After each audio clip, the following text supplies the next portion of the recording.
በገበያ መካከል በገንዘብ ግዛትና መልሳት ይለዋል። ምህረት ያላገኘ ብዬ የጠራሁትን የሚቃጠል ጨጓራ የለውም እግዚአብሔር። ሰለቸኝ እጁ ብቻ ምንድነው ዝም ብሎ መና የሚያበላኝ? ያኛው ስለ 70 ዓመት ምርኮ ሄደውበት ነው። አሁን እኮ ለዘላለም ሞትና ጥፋት ነው ሰው የተጋዘው።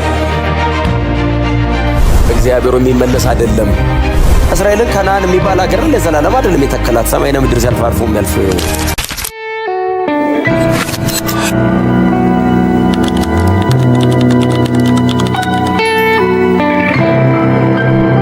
እስራኤል ከእግዚአብሔር ፊቷን ያዞረችበት ዘመን ነው። ወደነ በዓል ፊቷን ያዞረችበት፣ ወደነ አስታሮት ፊቷን ያዞረችበት፣ ወደ ከነዓናውያን አማልክት እስራኤል ፊቷን ያዞረችበት ዘመን ነውና እግዚአብሔር ይሄንን ሕዝቤ ፊቱን ከኔ ወደ አሕዛብ አማልክት አዙሮብኛል፣ እኔ ሕዝቤን እፈልገዋለሁ፣ ሂድና ትንቢት ተናገር ብቻ አይደለም ያለው ሆሴዕ። ሂድና ጎሜር የምትባል ሴት ሂድና ፈልገ አግባ ይለዋል። ሆሴዕ ነቢይ ነው። እግዚአብሔር ቅዱስ ነው። ነቢያቶቹም በጣም ቅዱሳን ናቸው። ያቺ ሴት በጣም አስቸጋሪ አይነት ህይወት ውስጥ የነበረች ሴት ናትና አግባ ይለዋል። እግዚአብሔር ሆይ ለምን ሲለው ሕዝቤ እስራኤል ከኔ እንዴት አድርጎ እንዳመፀ እኔ ደግሞ ምን ያህል እንደምፈልገው መልእክት ነውና እንግዲህ ሂድና አግባ የሚለው ትንቢት ነው። አግብቶ 3 ልጆች ወለዱ። 3 ልጆች ከወለዱ በኋላ ሆሴዕን ትታ ሄደች ይላል። ሌላ ቦታ ሄደች ይላል። ኃጢአት ሌላ ህይወት ውስጥ ስትገባ ሆሴዕና ልጆቹ እጅግ በጣም ልባቸው ተሰብሮ ያዝናል። እግዚአብሔር ሆይ አግባ ብለኝ ይኸው ተመልሰ ሄደ ሲል እግዚአብሔር እንደዚህ ይለዋል፣ ተመልሰ ሂድ ይለዋል። ወዴት? ወደ ጎሜር ሂድ ይለዋል። ከዛስ በገበያ መካከል በገንዘብ ግዛትና መልሳት ይለዋል። እግዚአብሔር ሆይ እንዴት አይነት ነገር ነው የምታዘኝ ሲለው ሕዝቤ እስራኤል ኃጢአት ሰርቶ ሲያምፅ እኔ አምላኩ እግዚአብሔር እንደገና እንደምዋጀውና የራሴ እንደማደርገው መልእክት ነው ይለዋል። መጽሐፍ ሲናገር የልጆቹን እናት ሚስቱን በአደባባይ ሄዶ በገበያ መካከል ገዛት ይላል። ዋጋ አውጥቶ በገበያ መካከል ገዛትና መለሳት። ወደ ቤቱም አላስገባትም፣ ለብቻዋ እንድትቀመጥ አደረጋት። እግዚአብሔር መጥቶ ለሆሴዕ መልእክት ይነግረዋል። ሕዝቤን እስራኤልን እንደገና ወደ ራሴ እመልሰዋለሁ። ታዲያ ሂድና ተናገር፣ በድላችሁኛል፣ አሳዝናችሁኛል፣ ልቤን ሰብራችሁታል። አዎ እኔ አምላካችሁ እግዚአብሔር ታማኝ ሆኜ እያለሁ እናንተ እምቢ ብላችሁኝ ተመልሳችሁ ሄዳችሁብኛል። አዎ ተመልሼ ዋጋ ከፍዬ ገንዘብ አረጋችኋል። ለራሴ ስል በምድሪቱ እተክራታለሁ አለ እግዚአብሔር። ለምን? በድለውኛል። ሚስቱ በድላ ትታው እንደሄደች አንዱ ምሳሌ እሱ ነው። ትታኝ ሄደች፣ ጥላኝ ሄደች ሲል ሕዝቤ እኔን እምቢ ብሎ አምጾ ወደ ባዕድ አገር ይሄዳል። በዚያስ ለ70 ዓመት ይማረካል፣ ይሰቃያል፣ ዋጋ ይከፍላል። ብሎ ሲጮህ እኔ እግዚአብሔር ዋጋ አውጥቼ እመልሰዋለሁ። ወዴት? ወደ አባቶቹ ምድር። ምህረት ያላገኘ ብዬ የጠራሁትን የሚቃጠል ጨጓራ የለውም እግዚአብሔር። እኛ ብንሆን ለዘላለም ተቆራርጠን ነው የምንቀረው። እግዚአብሔርስ ስንል ይመጣና ኖሽ ውጡ አይደለም እኮ የሚለው ያስጮኸንን ይመታዋል ከኋላ። ለምንድን ነው እንደዚህ የምታሰቃያቸው? ጠላትን ተበቅሎ እንደገና ክሶ ልጆቼ ሲል እኛስ እዚህ ውስጥ ገብተን ሲሞቀን እንበጠብጣለን። ሰለቸኝ እጁ ብቻ ምንድነው ዝም ብሎ መና የሚያበላኝ?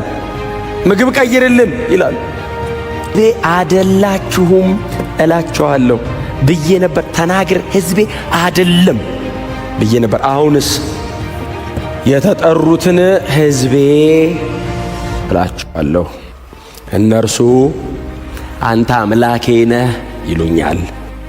በደሙ በተደረገ ቤዛነት እንዲያው በጸጋው ይጸድቃሉ የሚል ቃል አለ። በደሙ በተደረገ ቤዛነት የሚለው ቃል ሉትሮ የሚለው ቃል ክፍያ ማለት ነው ትርጉሙ። ባይዘው እኛስ እንዲያው በጸጋ ነው የጸደቅነው። እግዚአብሔርስ ከፍዬ ነው። ምን ከፈልክ? ደም። ምንድነው ደሙ? የልጄ ደም። ስትሄዱ ዘው ብላችሁ ነው ሄዳችሁት፣ ስትመለሱ ልጄን ከፍዬ ነው የገዛኋችሁ። ሕዝቤ አይደላችሁም ብልም አልችልም። እኔ ታውቃላችሁ አልችልም። እመልሳቸዋለሁ፣ የራሴ ያረጋቸዋለሁ። ስቆጣ እስከ መጨረሻ አልቆጣም። ስገስጽም ልመልስ ነው የምገስጸው። ስቀጣም አባት ልጁን እንደሚቀጣ አርጌ ነው ምቀጣው። እስከ መጨረሻ አልሰብርም። እዚህ ሆሴ መጽሐፍ ላይ ነው እርሱ ሰብሮናልና እርሱም ይጠግነናል የሚለው። እኔ ስሰብር ድቅቅ አላረግም፣ እንደምጠግነው አርጌ ነው የምሰብረው። እግርህን ስሰብር ከአጠገቤ እንዳሸሽ ፈልጌ እንጂ ሰባራ ላረጋህ አይደለም። መልሼ እኮ ጠግነሃለሁ። ስትበሳቅ ደግሞ ፈውሰዋለሁ። የሚጤስ ጧፍ አላጠፋም፣ የተቀጠቀጠ ሸምበቆ አልሰብር። ድቅቅ ብላችሁ ስትመጡብኝ ቅንጥስ አላረጋችሁም፣ ጠጋግኜ እንደገና አቆማችኋለሁ። አይ ጠፍቷል፣ በቃ የለም ሊሞት ነው ሊያልቅለት ነው ሲባል እንደሚጨስ ጧፍ ሲሆን እንደምንም ብዬ አሟሙቄ እሳት አረገዋለሁ። በፍጹም እስከ መጨረሻ አልቆጣም ይልና እንደዚህ ይላል፣ የሳተ አይመለስምን? የደከመስ አይነሳምን? እኔ እግዚአብሔር አልመልሰው። የሳተው ከኔ ነው፣ የሄደው ከኔ ነው፣ እምመልሰው እኔ ነኝ ይላል እግዚአብሔር። ስትሄዱ ንገሩኝ እኮ ነው እግዚአብሔር እኮ የሚለው። አትሊስት ስትሄዱ ንገሩኝ፣ ተመለሱ ላለው። ስትሄዱ አትናገሩም። እዛ ባዕድ ምድር ሄዳችሁ ትጮኻላችሁ፣ ዋጋ ታስከፍሉኛላችሁ አለ። በቀደመው ኪዳንስ ችግር የለውም፣ ይሄን ያህል ቆሮሶ ምናምን እየተባለ ይሄን ያህል ሰቅል ይገዛል። አዲስ ኪዳን ነው እግዚአብሔር ዋጋ ያስከፈለው። ያኛው ስለ 70 ዓመት ምርኮ ሄደውበት ነው። አሁን እኮ ለዘላለም ሞትና ጥፋት ነው ሰው የተጋዘው። አይ ያኔ በ15 ሰቅል ትመልሰዋለ፣ አሁን አይመለስም። መመለሻው አንድ ብቻ ነው። ያኔ ሆሴ ነው ሚስቱን የመለሳት። አሁን እግዚአብሔር የማይቆጠር ሕዝብ ሊመልስ ፈለገ። ሆሴ የክርስቶስ ምሳሌ ነው። አብያው ያዛል፣ የክርስቶስ ምሳሌ ነው። ያገባት ሴት ደግሞ በዚህ በክርስቶስ ኢየሱስ በኩል ሊታረቀው የወደደው ሕዝብ ነው። በጣም ቀጥተኛ ነው። እናንተ ግቡና የሆሴን መጽሐፍ አጥኑት። ሪዴምቲቭ ፕሮግራም ይገርማቸዋል። የእግዚአብሔር የቤዛነቱ ሥራ፣ የማዳኑ ሥራ፣ የተሄደው መንገድ ርቀት፣ የተከፈለው ክፍያ። እግዚአብሔር ግን እንደዚህ አለ፣ እመልሳለሁ። እግዚአብሔር የሚመለስ አይደለም። ጠቦት ታርዶ በግ ታርዶ የሆነ መስዋዕት ቀርቦ የሚመለስ አይደለም እግዚአብሔር ሲሉት፣ ምንድን ነው የሚያስከፍለኛል? ልጅን እከፍላለሁ። ይህንን ሁሉ ከፍዬ ድጋሚ ሕዝቤ ብዬ ጠራለዋል። በገዛ ምድሬ ላይ ለራሴ ስላለ እኮ እግዚአብሔር። ይሄ እኮ በሆሴ ዘመን እኮ የተፈጸመ ትንቢት አይደለም፣ በክርስቶስ ኢየሱስ በእኛ ነው የተፈጸመው። ለራሴ ስላለ እግዚአብሔር ለራሴ ስላለ በምድሪቷ ላይ ለዘላለም እተክላቸዋለሁ አለ። እስራኤልን ከነዓን የሚባል ሀገርን ለዘላለም አይደለም የተከላት፣ ሰማይና ምድር ሲያልፍ አልፎ የሚያልፍ ምድር ነው እሱ። ለዘላለም እተክላለሁ እኮ የኛ ነው። በምድር ላይ እግዚአብሔር የሚያዘጋጀው አዲስ ሰማይ አዲስ ምድር አለ። ከሰማይ የሚወርድ አዲስ ከተማ አለ። ስለ ራሴ ስላለ እግዚአብሔር ያልተማረ የተባለውን ምሬ ሕዝቤ አይደለም ያልኩትን ሕዝቤ ነው ብዬ እነሱ አምላካችን ብለው በምድር ላይ ለዘላለም ከኔ ጋር እተክላቸዋለሁ። ይህንን አደርገዋለሁ አለ እግዚአብሔር። ምን አድርገ ሲባል እምከፍለውን በሙሉ ከፍዬ የሚያስወጣኝን በሙሉ አውጥቼ ማድረግ ያለብኝ አደርጋለዋል። አልመለስም። ብዙ ያስከፍላል፣ እከፍላለሁ። አንድ ልጅን እሰጣለሁ።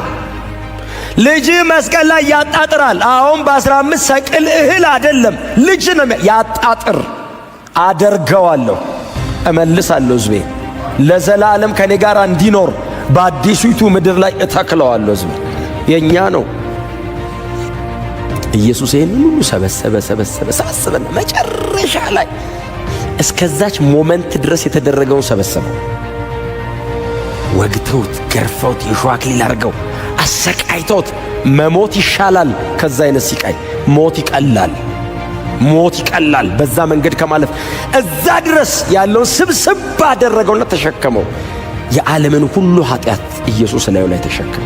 አየህ፣ በዚህ ያህል ገንዘብ ግዛው፣ ሄጄ በአደባባይ ገዛዋት ያለው ኢየሱስ አደባባይ ነው ትራንዛክት ያደረገው። አይ እግዚአብሔር አደባባይ ነው ዋጋ አውጥቶ የከፈለው። ሉትሮ ራንሰም በደሙ በተደረገ ቤዛነት አደባባይ ላይ ነው ሄዶ ሆሴ ሚስቱን የገዛት። እግዚአብሔርስ አደባባይ ላይ ነው፣ በጓዳ አይደለም የተከናወነው። ይሁዳ ነው ጓዳ ገብቶ 30 ጥሬ ብር ያለው። እግዚአብሔር የሰው ልጆችን ለመዋጀት አደባባይ ነው ደም ያፈሰሰው። ኢየሱስ ይቅር ያላለው ያልተማረ ኃጢአት የለም። እግዚአብሔር የዛን ቀን ቀረ ያለው በደል የለም። በሙሉ ሰብስቦ በልጁ ደም እግዚአብሔር የሚገባውን ክፍያ ተከፍሏል። እንዲያው በጸጋው ይጸድቃሉ። ማማን ይጽደቅ አሉት ሁሉም። ደና ሰው ይመረጥ ሲባል አመንዝራይቱን ሚስትህን ነው ሂድና ከአደባባይ ግዛ ያለው። ደናውን ነው አይደለም። የበደለ ኃጢአተኛውን፣ አመፀኛውን፣ ክፉ የተባለው ማር ይቅር በል። ይቅር እላለሁ እኔ እግዚአብሔር ቅዱስ ነኝ። እግዚአብሔርን እንወቅ እናውቀውም ዘንድ እንከተለው።